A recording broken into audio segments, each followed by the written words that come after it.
Uno de No los lo pongan. sacrificios que tiene el hecho de llevar una vocería tan reacia es que te llamen misógino, xenófobo, racista, homofóbico. Todo poder extranjero que quiera venir a incidir a República Dominicana, a tomar las decisiones que le corresponden a su pueblo, puede rodar. No, no es ansiedad ni fobia social, yo tengo Asperger. ¿En qué estamos pensando? Estamos reemplazando nuestra población por extranjeros, mientras nuestra población se va a reemplazar otra en otro país. La República Dominicana tiene una ideología prima, que es el joseo.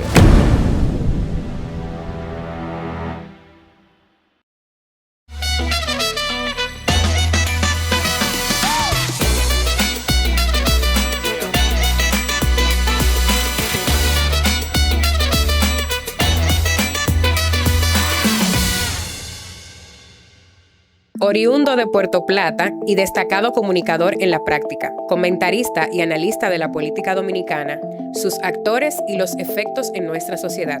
Se define como cristiano político. Fue aspirante a regidor por Alianza País y es miembro del partido Azul, Blanco y Rojo. Nos cuenta más y está con nosotros Euric Santi. El poder es una fuerza ejercida desde la conciencia social y de quienes la influyen. Así que hoy me llena de orgullo y satisfacción entrevistar a Euric Santi. Hermano, gracias por estar aquí con nosotros.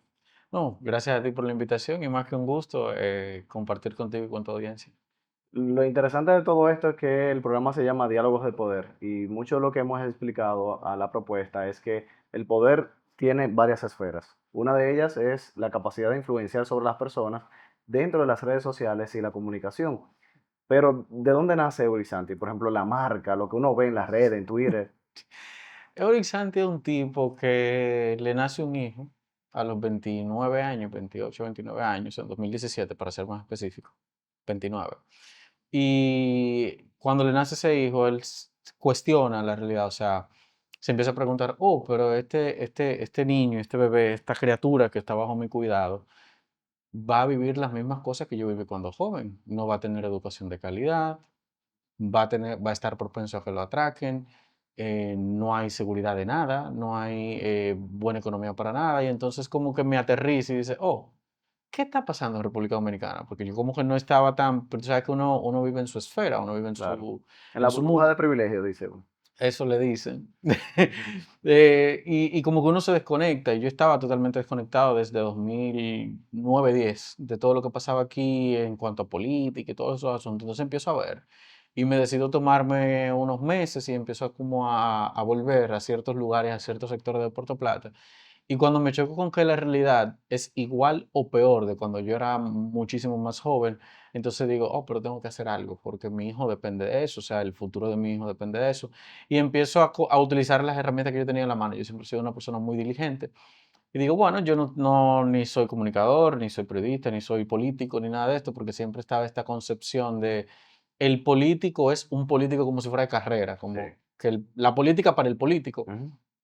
Y empiezo a cuestionar cosas a través de mis redes sociales, de Instagram, que tenía como algunos 1000 seguidores en ese momento, que eran mayoría amigos cristianos. Twitter, que tenía desde 2009 y como 4 años que no lo usaba, porque lo utilizaba para otras cosas, o sea, que no lo usaba para cosas de aquí, Ujú. y lo tenía como reactivando en algunas otras cosas. Y empiezo a seguir gente de aquí, empiezo a seguir a Faride, a funcionarios, empiezo a ver quién es quién, porque yo no conocía de nada. Y entonces empiezo a meterme en la conversación. Como veo que Faride publica una cosa y le pregunto, ¿y por qué se da esto? Y veo a alguien que publica, ¿y por qué se da esto? Y me empiezan a dar información y yo empiezo a investigar, investigar. Y de ahí va surgiendo esta persona que como le dicen, pero no es cierto, le dicen que critica todo, no, nada se lo encuentra bien. Bueno, yo le llamaría eso activismo, pero sería una concepción muy personal porque trabajo en el ambiente político y de servicio social. Pero tú desarrollas tu historia en Puerto Plata, ¿cuándo vienes a Santo Domingo? ¿En qué momento cambias ese estilo de vida? Yo me mudé a Santo Domingo en 2022. Pareciera que antes, pero no, yo me mudé en el 2022 porque en todo ese proceso, en 2018, 2019, digo, voy a hacer algo, me voy a candidatear de algo, de la escala más bajita y decido alcaldía, regidor. Elijo alcalde, pero luego que analizo el panorama, digo, no, para ser alcalde en Puerto Plata, tú tienes que tener una empresa que la gente conozca para que pueda confiar en ti como el voto. Entonces vámonos por regidor. Y me voy por regidor. Bueno, ese no es el único camino, pero tú me imagino que hiciste un análisis de los actores principales en ese momento. Sí, y más por cómo lo quería hacer. O sea, Ok, yo pude tuve oportunidades de juntarme inclusive con el PRM, de canalizarlo por el PRM, el mismo PLD, o en su momento cualquier otro partido como el PQDC, pero yo no quería ese formato porque me reuní con varios dirigentes y noté que era lo mismo. Yo dije, yo no voy a hacer lo mismo, porque si voy a hacer lo mismo no vale la pena. Y por eso elegí regidor, porque era el que tenía menor riesgo-beneficio. O sea, yo podía correr para regidor sin mucha parafernalia, sin mucho problema y sin una altísima inversión, como merita la política. Y me puse en eso. Cuando entro y veo, digo, no, yo sigo en mi sector privado, suelta esto. Yo, no, esto ¿Cómo no, te fue con el financiamiento de la campaña? Ahí fue donde tú dijiste, no, esto no, no. no, no, fue por la gente, por lo que vi, por el manejo, por la forma en la que todos veían la política y Claro, cómo veían esto como un trampolín económico. como un mercado persa, ¿ves? Exacto, entonces yo digo, no, por aquí no es, y digo, no, suelto todo eso y vuelvo a mi oficina y me llama un amigo que había conocido en ese trajín y me dice, mira, que se está haciendo una coalición de partidos pequeños y están haciendo como una reunión de la juventud. ¿Para que tú formes parte? Yo le digo, brother, no, Ujú. yo no estoy en eso, porque entonces recién había puesto una oficina y dije, ok, si ya no voy a estar en política, pues entonces voy a aportar empresarialmente más aquí en República Dominicana. Y le digo, no, ya yo no estoy en eso, brother. Yo me puse en mi oficina, o a veces me dice, pero ven, acompáñame. Y por ayudarlo a él, voy a una reunión y lo primero que pasa es que discutimos. Ah, Porque los partidos tradicionales decían, o no los tradicionales, los partidos minoritarios, incluyendo Alianza País, PQDC y muchísimos otros, ellos decían que a la juventud nada más se le iba a dar un 10% de la cuota. Y yo le digo, ok, pero ¿por qué nada más un 10%? Si claro. hay más jóvenes capaces que tienen mejor probabilidad, porque ustedes no pueden soltar. Y no, ya estuviéramos como una hora peleando de eso. Al final no llegamos en nada porque era una reunión de jóvenes. Después mi amigo volvemos a juntarnos y me dice, mira, yo le digo, yo te ayudo a ti, pero yo no me voy a meter en eso. Sin embargo, como cristiano que soy, Ujú. en el camino sentí esa necesidad de continuar y de doblegar mi deseo de no hacer y de meterme en el embrollo. Y me pongo a aportar en esa coalición. Al final resulta que por el partido que me había invitado, que era País Posible, Ujú.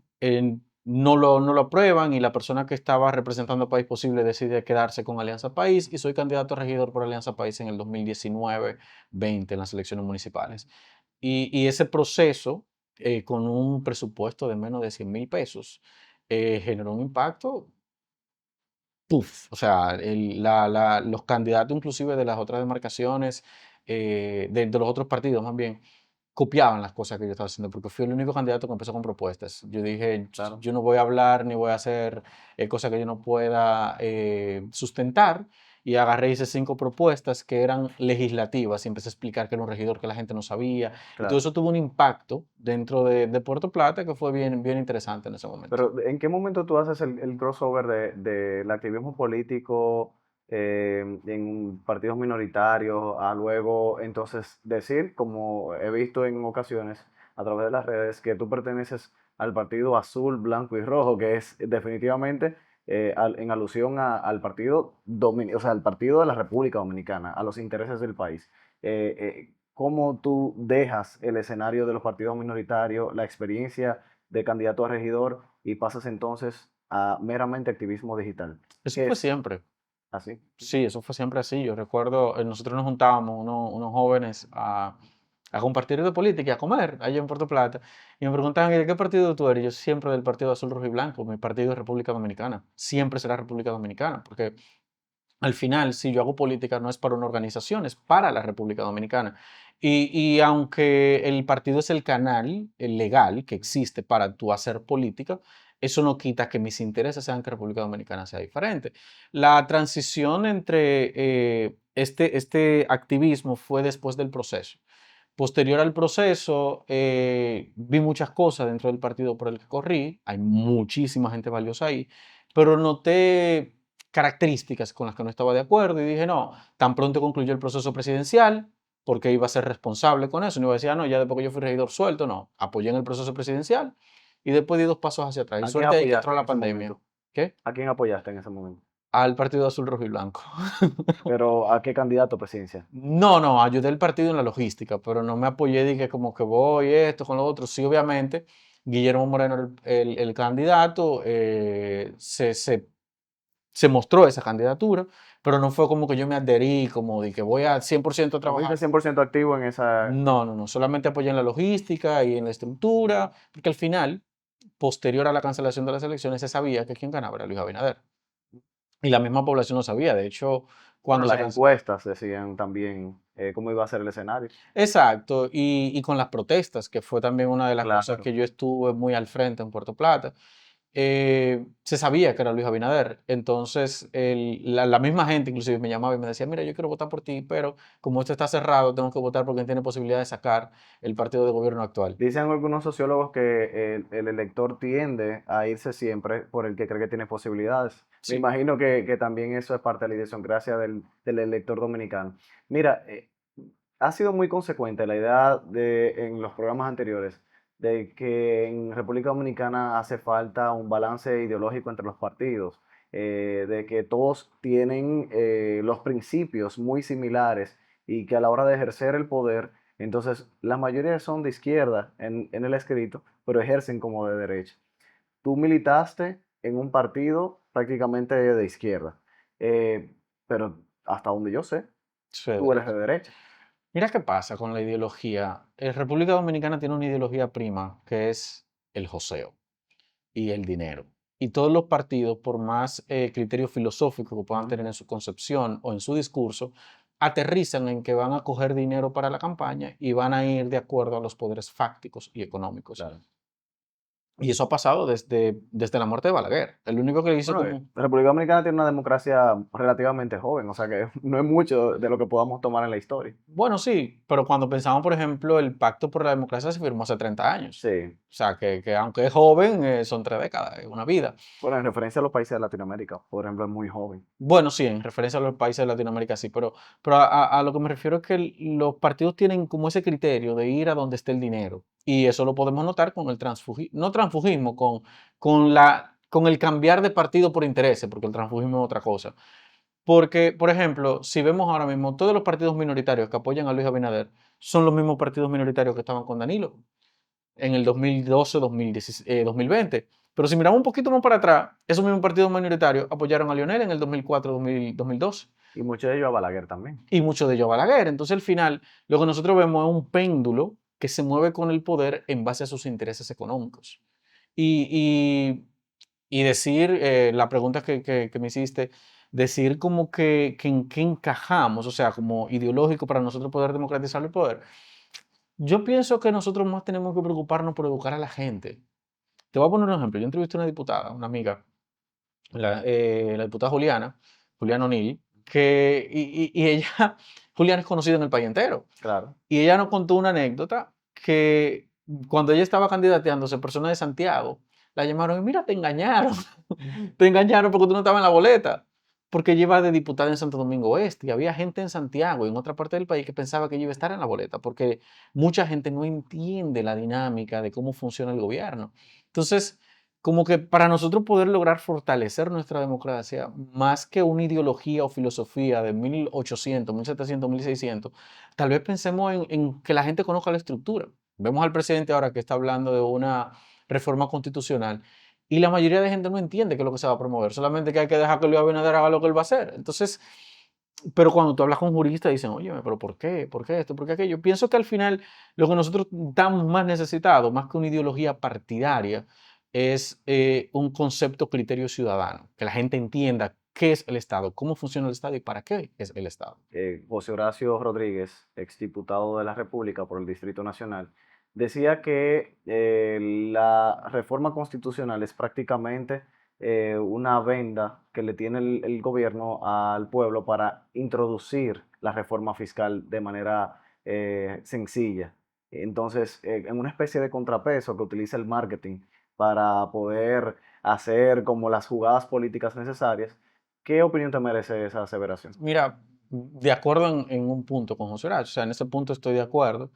Es parte de lo que podríamos vaticinar con este accionar del gobierno, que es un accionar ya que viene en los últimos 4 años, pero también me parece que eso de la reforma constitucional no es tan solo marketing, porque aquí tenemos discusiones muy arraigadas en el pensamiento y criterio del dominicano, y tanto en su nacionalismo como en su identidad, como en el criterio de la vida, en cuanto a la estructura de familia, que dentro de la discusión del Ministerio Público Independiente, que de esto, La que de reducción de aquello. la matrícula de diputados, por ejemplo. Exacto, como que dentro de todo ese suspiro, fácilmente nos introducen estas cosas, porque nosotros somos uno de los pocos países que tiene eso en Occidente.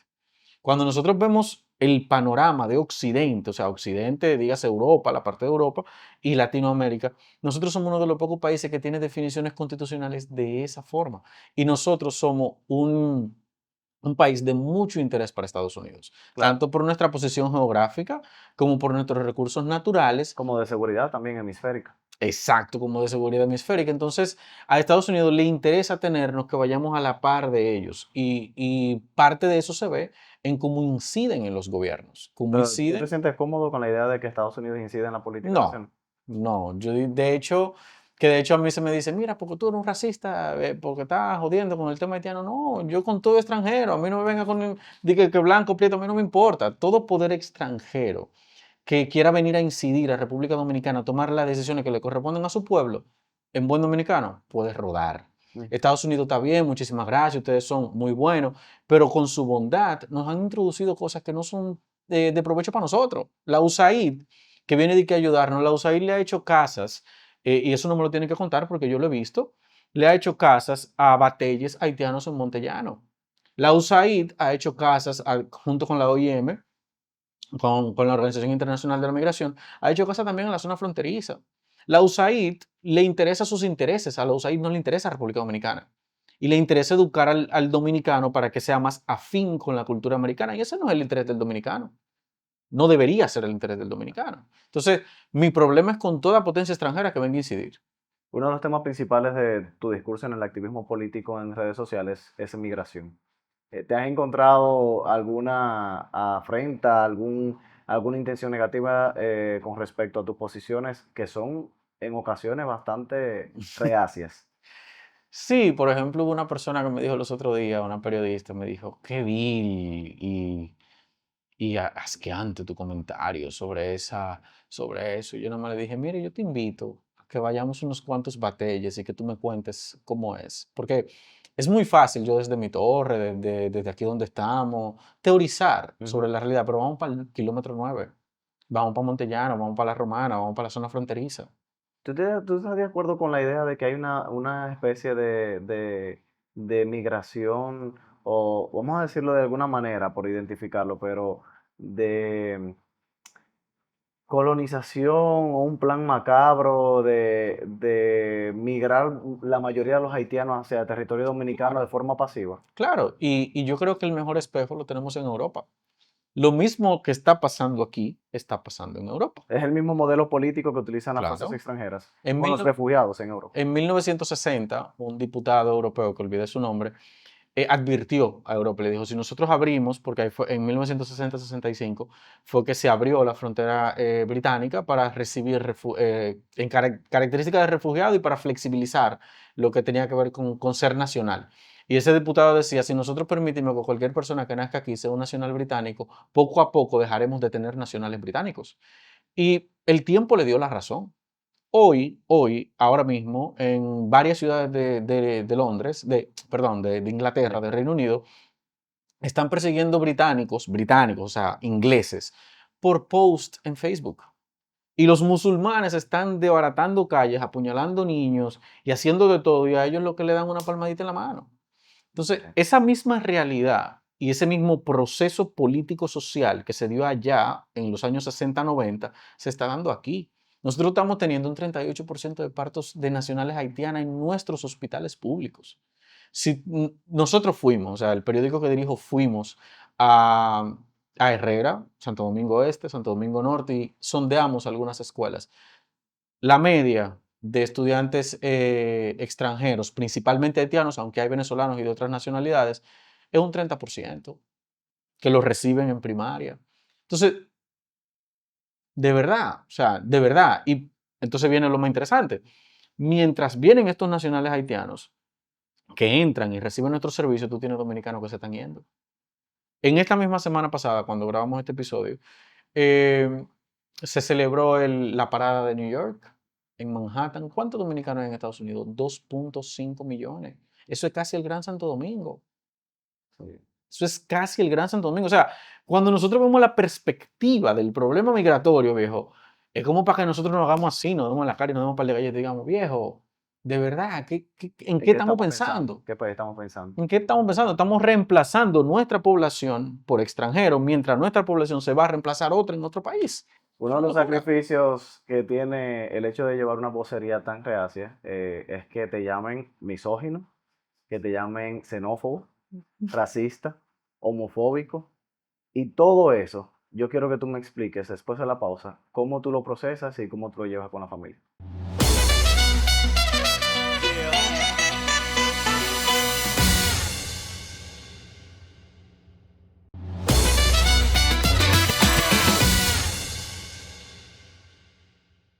Uno de los peligros más importantes que tiene exponerse a la opinión pública es que comprometes tu integridad física, moral y la de tu familia. Antes de irnos a la pausa, te preguntaba cómo procesas toda esta información y esos tags que te ponen a ti en las redes sociales por tú asumir una vocería que quizás para otros es más fácil hacerla detrás de un teléfono, pero tú incluso lo haces frente a las cámaras y cuando te preguntan, de ahí hay. Ajá, no hay miedo. Mira, yo soy una persona muy asocial realmente, aunque no lo aparenta. O sea, siempre las multitudes, yo no puedo ir a conciertos por ciertas realidades. No puedo ir a conciertos ni a estas Te multitudes, genera ansiedad. no, no es ansiedad, mi fobia social. Yo tengo Asperger. O Ok. sea, estoy diagnosticado con Asperger, que lo he aprendido a manejar en el tiempo. Me lo diagnosticaron a los 20, 21, 22 años. Y entonces cuando vi las características empecé a trabajarlas y hay algunas que he podido manejar. Yo creo que se nota con algunas facciones mías que me desespero rápido y esto y lo otro. Pero, por ejemplo, las multitudes a mí me estresan. Y lo mismo me pasa con estar frente a cámaras. A mí no es apetecible para mí. ¿Qué pasa? La necesidad, a veces dicen que se viste bueno, el hecho de la necesidad de querer ver un país diferente me hizo accionar, Ujú. pero me expuso a cosas que yo no estaba acostumbrado. Por ejemplo, en el 16 de agosto de 2020, mi perfil hizo así, puff, y se disparó por una publicación en Twitter. Aquella publicación que etiquetaste a Elon A Elon Musk. Musk, exacto. Yo no estaba preparado para eso. O sea, mi cerebro no estaba preparado para eso. Y yo seguí tuiteando, yo no soy experto en comunicación ni nada de esas cosas. Yo seguí tuiteando normal porque yo soy un tipo que tuitea lo que le da la gana y punto. A mí nadie me maneja mis redes. Y en ese trimestre yo seguí hablando igual y criticando igual las cosas que yo criticaba del pasado. ¿Qué sucede? Ya no era lo mismo. Yo criticaba desde 4.000, 5.000 seguidores que habían crecido mientras yo hacía política, Claro. a criticar a 16.000, 20.000 seguidores con todos los funcionarios y todo el ojo público en mi perfil. Eso provocó que me mandaran un montón de gente a hacerme memes, a criticarme, a atacarme, a joderme. ¿Qué pasa? Mi condición también me obliga a contestar. Por eso es que a veces, como cuando yo leo algo, Te impacientas. sí tengo que contestarlo, porque tengo que terminar lo que empiezo. ¿Qué sucede? Entre noviembre, diciembre de 2020, yo tuve que soltar. Yo me desconecté. Tuve que pagarme porque no estaba resistiendo la presión. No le estaba resistiendo. Yo recuerdo, yo hasta puse un tweet que en diciembre de 2020 dije, nos vemos después. Y me desconecté, me tomé tiempo con mi hijo. Ahí estábamos en plena pandemia.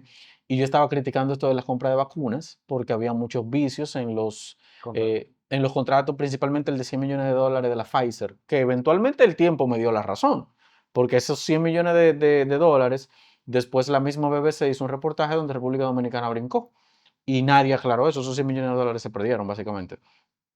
Pero me desconecté, me tomé tiempo con mi hijo y me puse a escribir, me puse a canalizar escribiendo y de ahí surge algo que está fijo todavía en mi perfil, que son las 25 propuestas a modificación de la Constitución, porque Abinader desde el 2020 está hablando de modificar la Constitución. Lo que pasa es que el 2020 no era el escenario correcto. Y por eso es que Claro. conecto con lo que mencionaba al principio, de que de pronto hay intereses alternos en modificar la Constitución para cambiar ciertos criterios nacionales que nosotros somos de los pocos que lo tienen en la región. Entonces, ¿cómo lo manejo? En ese lapsus de tiempo, yo entre encuentro, entre oración, entre compartir conmigo y demás, me entrené para manejarlo y aprendí a soltar. Por eso ahora mismo me dicen, yo, ve, Mira, que para mí es impresionante porque el tema de la globalización, el acceso a la información, el Internet, a veces hace que uno pierda el sentido por la condición humana. Y Ujú. que tú digas eso, que yo estoy seguro que tus seguidores desconocen en su mayoría, pues nos hace quizá verte como, aparte de un ciudadano responsable que asume su posición de vocero por ideas que entiende correctas, también como un ser humano, como una persona que le duele lo que sucede en su país y no deja de ser un ser humano. Touché. Entonces, eso de verdad te digo que te expreso mi admiración por asumirlo con esa gallardía. Hablemos de lo que está por venir en tu carrera profesional. Has tenido varios traspiés, Estrellas de la Opinión es uno de ellos. ¿Qué pasó? Bueno, yo no le diría traspié. ¿Por qué Fíjate, salió del aire? hasta donde tengo entendido y la información que tengo de la administración de ese grupo de emisoras en el momento, fue por facturación, no fue por otra cosa. O Pero sea, vamos a aclarar. Hay sí, muchos que alegan que el gobierno no, no. pidió que saliera del aire. No te puedo confirmar esa información porque no la tengo. Pero tengo entendido que fue por un tema de facturación. O sea, la única información que el grupo decidió cerrarlo y era lógico, era válido porque realmente el alcance del programa tuvo un buen boom, pero el alcance del programa empezó a sentirse, a bajar. Y era válido. Y te cuento mi ingreso ahí. O sea, yo en 2020, en pandemia, tenía varios proyectos con amigos, lo paramos y posterior a ese tiempo digo, mira, si yo voy a seguir con esto de la política, yo no puedo hacer política y con la incidencia que Dios me ha permitido tener, no la puedo hacer desde el otro lado del país, a 5 horas de donde se toman las decisiones. Y digo, me voy a mudar a Santo Domingo. Esa fue una de las decisiones que tomé en el 2021, abril de 2021. Y se dio una circunstancia que me hizo mantenerme un poquito más tiempo en Puerto Plata, pero también por mi condición yo no puedo tener cambios abruptos. ¿Qué Ujú. hago? Empiezo a venir a Santo Domingo, a precondicionarme que Es- voy a mudarme a Santo Domingo. Pero yo venía a trabajar mis cosas privadas. O sea, yo dije, voy a reabrir mi oficina en Santo Domingo, sigo trabajando allá.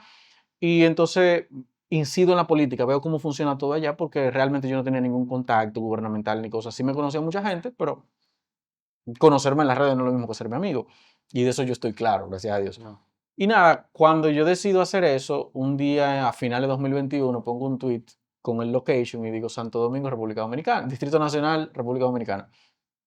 Y ahí me escribe una de las personas que compartía panel conmigo, o me llama más bien, me dice, mira, tengo que hablar contigo. O sea, no hay, me escribió por Instagram, después pasaron unos meses, y posteriormente me dice, mira, tengo que hablar contigo, y me llamo, y cuando me llama, él estaba sentado con el director de ese medio, y me dice, mira, nosotros queremos un programa en tal hora, y queremos que tú formes parte de ese panel. Y digo, bueno, a eso no se le puede decir que no. Esas fueron mis palabras.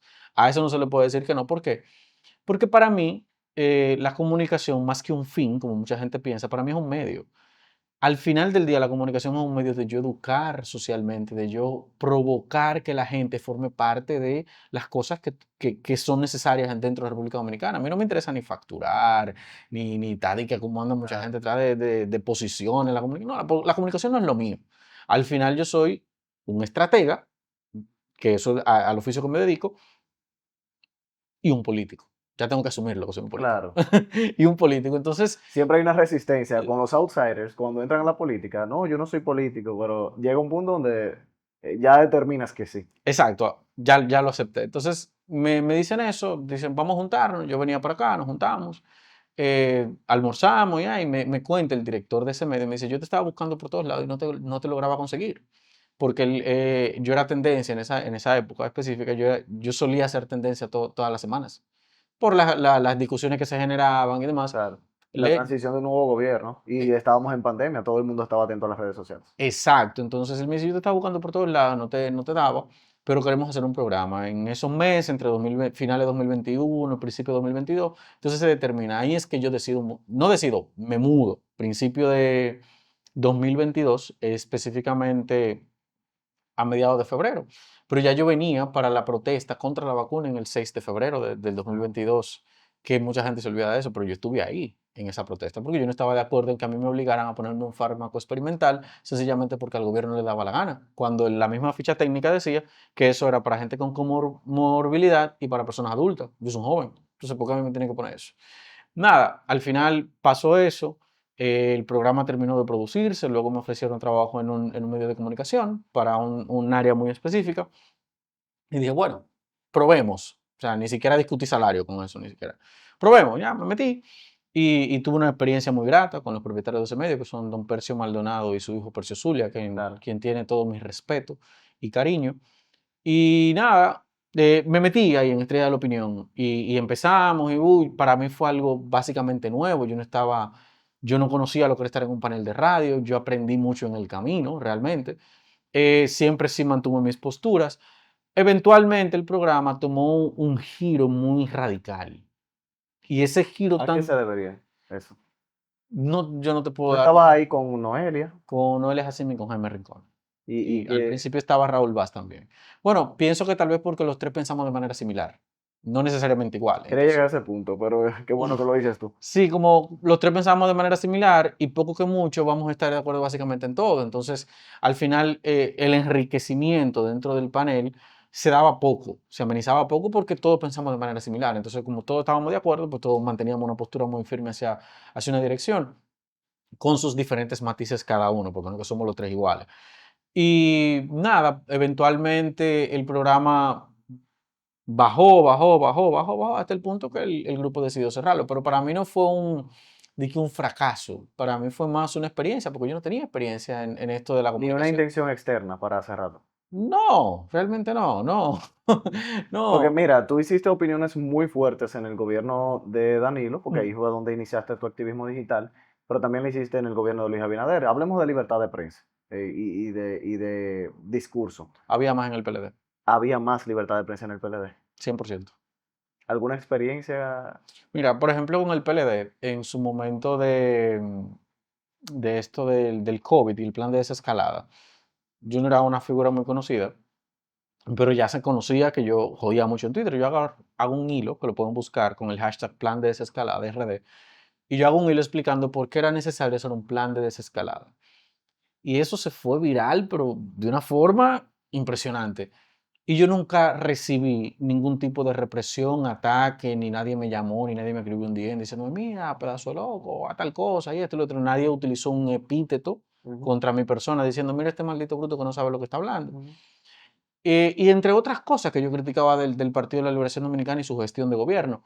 E independientemente de que eran fuertes mis críticas, inclusive más inmaduras que ahora, o sea que tal vez lo hacía en algunos casos hasta modo medio personal, aunque me cuido de eso, a mí nunca nadie del PLD me dijo nada, nunca nadie del PLD me llamó, siempre me contestaron con altura.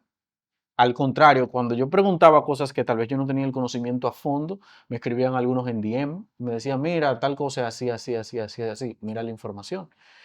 Totalmente diferente a cómo se dio el caso posterior al partido de gobierno actual, donde muchas cosas empezaron a cuestionarme ellos, pero cuando vieron como que no había forma de contestarme de una manera real Empezaron con los calificativos. no necesariamente los militantes, sino cuentas alternas, dirigentes y gente simpatizante por el Partido ¿Te ha llamado Revolucionario algún Moderno. funcionario para No, porque detener tu opinión? no, gracias a Dios no. Pero es que aún me llaman, mi respuesta va a ser la misma.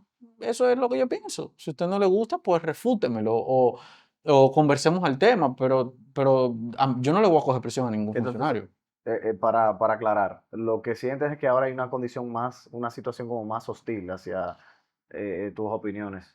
Hacia las opiniones en general. Y parte de esto es la ley del DNI o de Claro, la DNI, como se va a llamar ahora. También la ley de la libertad de expresión, que se está todavía discutiendo, pero la ley de la DNI está funcionando claro. normal. Y la ley de ciberseguridad que ha depositado Faride también. O sea, esas tres leyes, esos tres proyectos de ley, son tres proyectos de ley que apuntan a la coerción. Entonces, no puede ser que tú me digas que tú promueves la libertad y que la libre expresión y que de pronto tienes eso, pero también con otras personas que trabajan en medios de comunicación, periodistas y demás, que lo han llamado para decirle, mira, tumba eso, borra eso. Yo sí lo mando a Freitusa. Normal, o sea, viejo, no le gusta, bueno, su problema. ¿Qué tú crees que le hace falta a tu generación, a nuestra generación, para llegar a esa democracia sólida que nosotros tanto aspiramos para tener el país que tanto queremos? Involucrarnos más. Nosotros tenemos demasiado miedo y le estamos prestando demasiado valor al dinero. el dinero tiene su realidad. O sea, yo necesito el dinero porque es un medio de transacción para yo adquirir bienes y para subsistir. Pero el dinero no es lo más importante ahora mismo en República Dominicana. Nosotros ahora mismo, si miramos bien la economía, y prefiero no hablar de esto así porque de pronto me aplican la ley bancaria, que yo no puedo hablar de cosas financieras, pero si nosotros miráramos bien nuestra economía, aunque está fundamentada en la industria específicamente del turismo y la importación y se está diversificando un poquito, nuestra moneda no es fuerte. Y nosotros dependemos totalmente de remesas. Solamente en este año nosotros llevamos 6.135 millones de dólares en remesas. En lo que va de año, de enero a julio.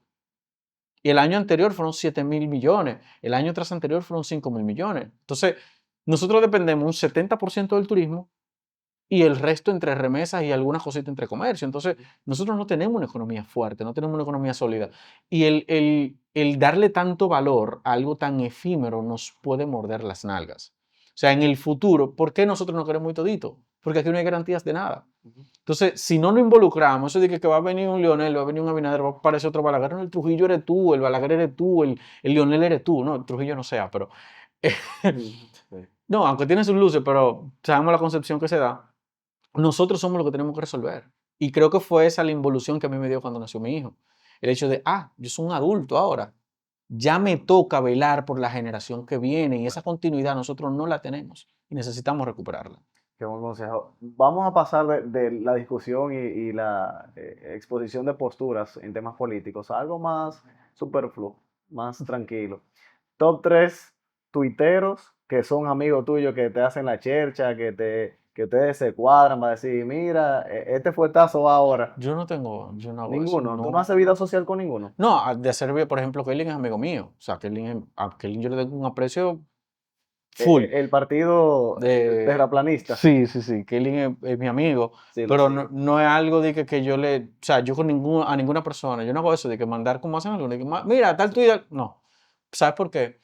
Porque a mí no me gusta manipular cosas. Entonces, tan pronto yo hago eso, yo estoy manipulando la opinión de. Y él por un tal vez... Se da natural tu publicación, no son coordinadas, no son estructuradas. No, para nada. Aunque han querido asumir de que, mira, como yo no tengo ni Pues mencióname el top 3 de tu círculo de Twitter. De amigos, Kaylin, círculo, amigos conocidos así, está Kaylin. Atención, tuitero. Bueno, Capinini, nos podemos, aunque tenemos nuestras cosas, pero nos entendemos. Santiaguero, ese bueno, es santiaguero bueno. Uno de poco movimiento. Y, y también, así como que full, bueno, tornicletos se podría decir que más o menos, pero amigos, mira qué pasa. Porque es que cuando me hacen la pregunta, yo veo las redes como son. Yo tengo mis amigos, o sea, mis amigos, mi gente, la gente que me conoce, mi círculo, la gente que yo puedo llamar a las 2 de la mañana y decirle, mira, necesito tal cosa, o que Por ejemplo, la gente de la iglesia. Exacto, esos son mis amigos. Para mí las redes sociales son redes sociales. Yo conozco mucha gente, tengo relaciones con mucha gente, tengo personas que puedo preguntarle cualquier cosa y que ellos me pueden preguntar a mí, que me pueden escribir de cualquier tema, pero yo no me considero así como que las redes sociales son parte de mi vida real.